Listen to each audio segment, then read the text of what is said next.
Russia has been at war with Ukraine for over 32 months, and today we want to examine the military situation there. I'm Julian Röpke, and this is the BILD Situation Room. We are also starting with footage from yesterday morning. It is the first time the Ukrainian army has succeeded in targeting the Caspian flotilla of the Russian army, the Russian Navy, to attack there. We have new footage showing us what weapon system was used by Ukraine and what exactly the target was. Let's take a closer look at the footage, and we see that it truly appears as though we're dealing with a small aircraft here, specifically a light airplane, and we can observe quite clearly at this point that it indeed possesses the three axes through which it can be controlled, and that such airplanes are actually typically used to transport civilians comfortably from point A to point B. However, Ukraine has either used their existing aircraft or, more precisely, started from scratch with designs that were already in place, adapting and modifying these aircraft accordingly to develop extraordinarily long-range kamikaze drones. Reports indicate that the distance surpassed 1,000 kilometers that this aircraft or this small plane, which had been loaded with explosives, succeeded to cover. That's what we see here. A final approach to the military port of Kazpisk, where it is generally believed that this aircraft ultimately collided with a naval warship. Here we can see it clearly. I'll quickly make a sketch. From this point, the small aircraft takes a steep dive downwards. And here we see the target. There we see a warship, probably a Tarantul-class warship, a small missile boat, which is being attacked by this aircraft here. We now see the approach here. It's quite steep, and then we see a massive explosion on the ground. You can clearly see it here. Although it's not directly on the radar unit of the boat, it is, however, presumably quite close by.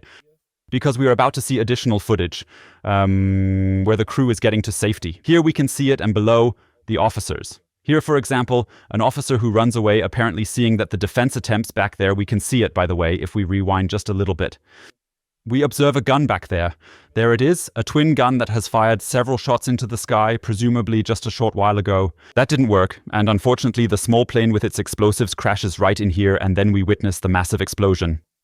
That means the Ukrainians, through their innovation, have once again successfully managed to transform what is essentially a civilian aircraft, at least conceptually, into something entirely different, that you could attack from over 1,000 kilometers away with it.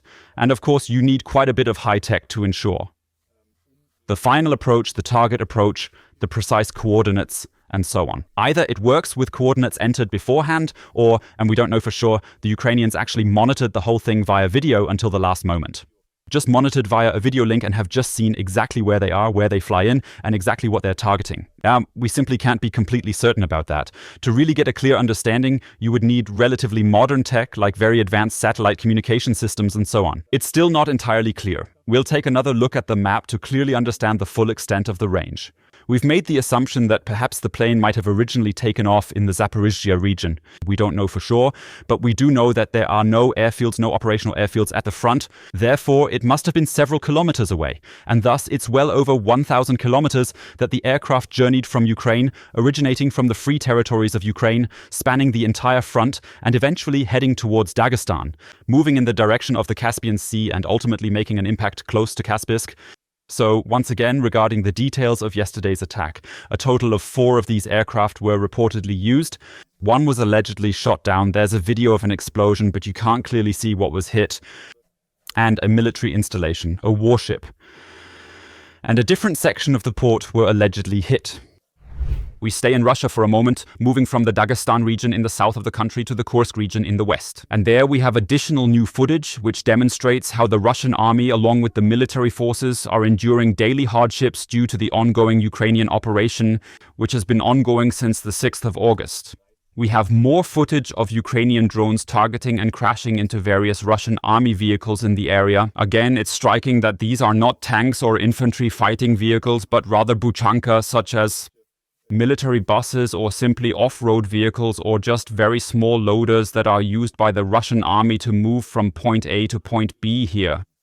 The Russians have apparently relocated a large part of their logistics, their offensive logistics, to Ukraine, and hence it's many of these almost unarmored vehicles that are being used here to supply and sustain the troops along the front line in Kursk. We have another video from a Kursk showing us that the Russians are indeed trying to retake the areas they have lost to Ukraine since mid-August. Nevertheless, their overall success remained quite limited.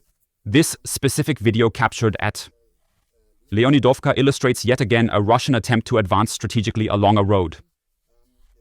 The Russian vehicle comes from the west in this instance, driving along the road towards Malaya Loknya, one of the strong points of Ukraine's army, so to say, where they've set up significant defenses. This vehicle has just recently been attacked by a number of kamikaze drones all at once. This is something that can be considered a relatively minor Russian attack. We are noticing here that a pair of kamikaze drones is moving towards this specific vehicle. The second one is filming the first explosion and then doesn't need to be used against the vehicle.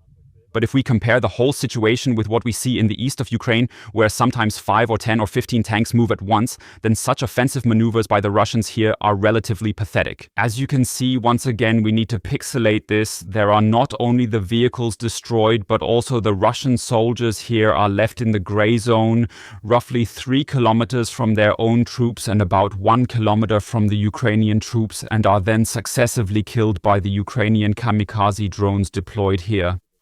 We're taking another look at the map, also because there are increasing reports from Ukraine suggesting that Ukraine plans to eventually withdraw from Kursk. And not beaten, but after a successful mission, we see in Russian it has not yet been successful to reclaim 4 here. Roughly 1/3 has been reclaimed. And what we have just witnessed were recordings from Leonidovka. As I said, around here in this region, this was the road that led to Malaya Loknya, but it only went up to here, was driven over by the vehicle and then destroyed. The Ukrainian Chief of General Staff stressed again yesterday that they have killed many Russian soldiers here, destroyed many tanks at this location, stating that the operation was deemed a success. At the same time, there were reports yesterday, which weren't actually confirmed by the Ukrainian army, from a deputy of the Rada who said they are now preparing for departing from the course as the tasks are reportedly completed here. It still remains to be seen exactly how this will continues, if that's really the case.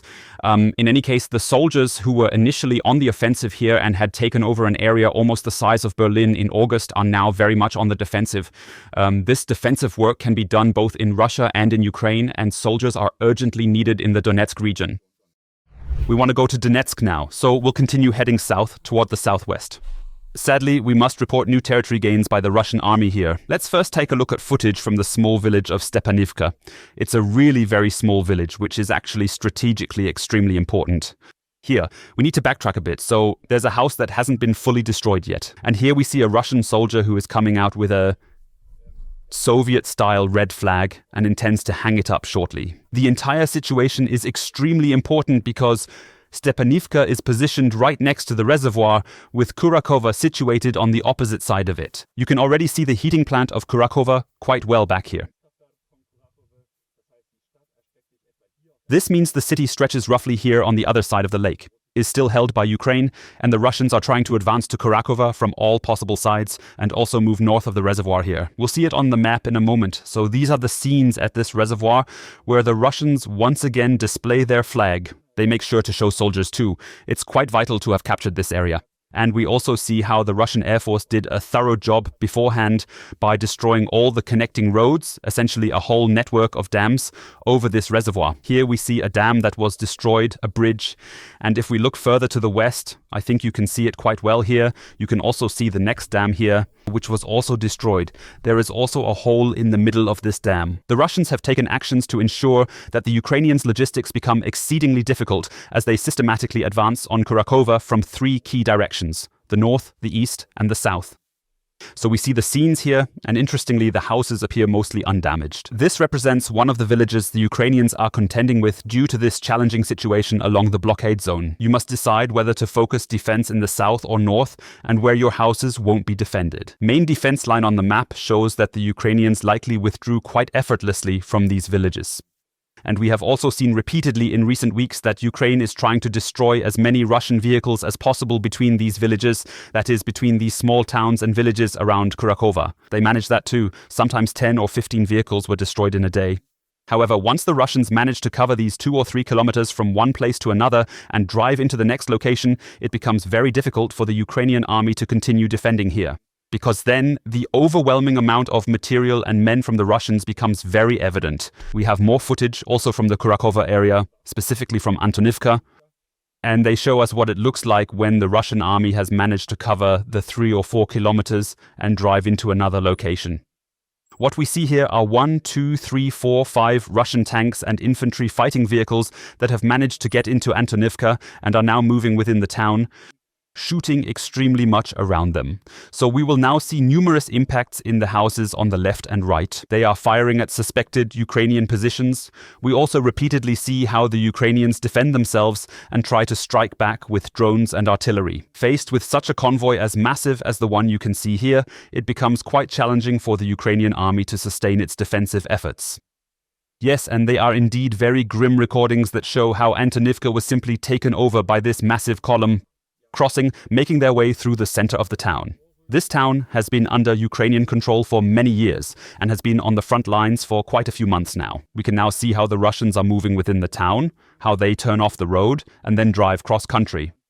And that's, of course, relatively unpredictable for the Ukrainian army, which is why here within the town, of course, we see on the left and right, there are these streets where the houses are then standing.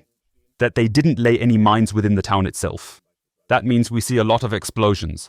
But that's artillery fire and mortar fire from a distance. We can also observe several impacts quite close to the vehicles. These are presumably kamikaze drones in action, but all this without the element of mines. That means they have not effectively built up a defense within the area, because the Russians managed to overcome the Ukrainian defense on the outer part, in this case in the eastern part of the village, to break through.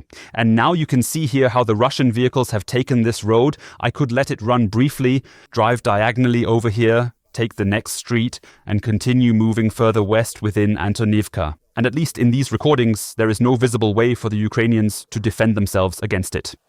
Nonetheless, there are still no recordings of the Russian flag being hoisted here in Antonivka. That means we don't know how this battle ended. However, we do know that the Russian tanks advanced up to heart of the town and even further beyond, progressing into the western section of the settlement. We see the 3 tanks here, 1, 2, 3, I think there are even 4 of them, moving, and presumably there was a Ukrainian position here, which is being shelled by all 4. The whole thing is a difficult situation for Ukraine because wherever the Russians get it from, they still face the situation every day anew that Russia somehow gets new tanks and armored vehicles for the Donbass. Again, it's very important, not for the defense of Russia, but to mobilize for the Donbass and continue advancing here. We'll also look at the situation on the map to see how it's getting tighter for Kurakhove. The city, formerly with about 18,000 inhabitants, is now almost deserted, with about 2,000 people still living there.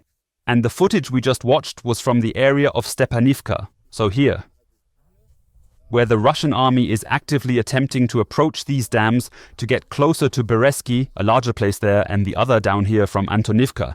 That means we have different axes of the Russian army.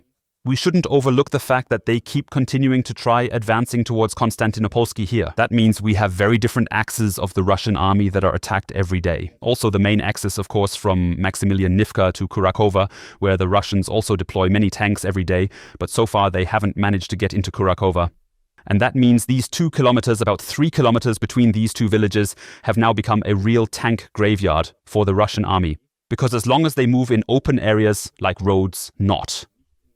In urban zones, Ukrainians can defend against them relatively easily once they manage it. Like driving into Antonivka, it will be extremely difficult for the Ukrainian army.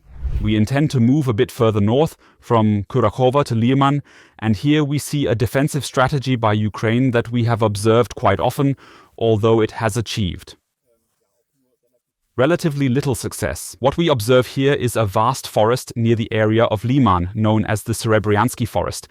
And we've noticed that a single Ukrainian tank has been deployed and sent into this region. I hope you can recognize him. Here he is. And he has now identified a suspected Russian position and is attempting to attack the individual Russian soldiers to neutralize with its main gun and presumably also with machine guns. There's the Russian position, you can see that. However, the type of counterattack or counterstrike that Ukraine is doing here, now we see it, is quite unusual. It once again highlights this big problem. We don't have the men, we don't have the people. They're sending in a single tank here, not even infantry can be seen on either side of it, with just large masses of advancing Russian soldiers here. And the tank, in this case, yes, it's a Ukrainian video, we don't actually see it being hit by the kamikaze drone. However, it is indeed a very challenging and extremely dangerous mission, naturally, because he approaches very closely within only a few meters of the Russian army. The advantage, and this is often the case, we'll see again here that he shoots further, the advantage is that the Russians rarely carry anti-tank weapons because they need to move quickly, because they need to advance, and because they often have food supplies for several days or even weeks. And so we see the tank here, after it finishes firing, being able to move away again. The downside is, of course, that individual tanks are extremely vulnerable to drone attacks by the Russian army. And we have watched numerous videos from Russian drones clearly demonstrating how those types of tank advances in Ukraine often end with the Ukrainian vehicles being destroyed. Nevertheless, it shows again that Ukraine persists with counterattacks. But these are small, limited actions aimed at engaging the Russians on the ground, not just to fight with drones from the air and slow their advance. Lastly, let us watch a video that could potentially illustrate quite well why the ratio between Russian killed and wounded soldiers, and that compared to Ukrainian killed and wounded soldiers, is entirely different in the context of the situation in Ukraine. With the Russians, we have a case where there's a number, there are different estimates, from 1 to 2 to 1 to 3. This means for every killed Russian soldier, there are 2 to 3 wounded soldiers, which means that every third or fourth injured person also dies in Ukraine. For Ukrainians, the numbers are quite different. The ratio is about 1 to 5, some say 1 to 7. This indicates that out of 7 wounded soldiers, only 1 ends up dying, while 6 of them can actually be saved. Why? The reason is that medical evacuation holds significant importance to Ukraine by Western standards, where soldiers are highly valued and seen differently compared to Russia. And that's why, at any cost, even at great risk to life, efforts are made to get wounded soldiers out. Also, as mentioned, often vehicles are unfortunately lost in the process, and there are also new attacks on the evacuating units. Nevertheless, we can see here quite well that a Cossack vehicle is being utilized, and that the soldiers are truly risking their lives. You can see that they are running back and forth, they are in a panic, and now they are getting, here we see it, the wounded out, so they are supported by various comrades, and they are not just taken back to the nearest point. Sometimes with Russia, they are transported back several kilometers away, and then they end up dying there, because there is no rescue chain towards the hospital. But in the end, we also see that the 2 who were evacuated and rescued are doing well under the circumstances. As mentioned, don't worry, these are voluntarily made recordings. That is the soldier who was recently rescued in the video, and directly across from the hospital is where the other one is.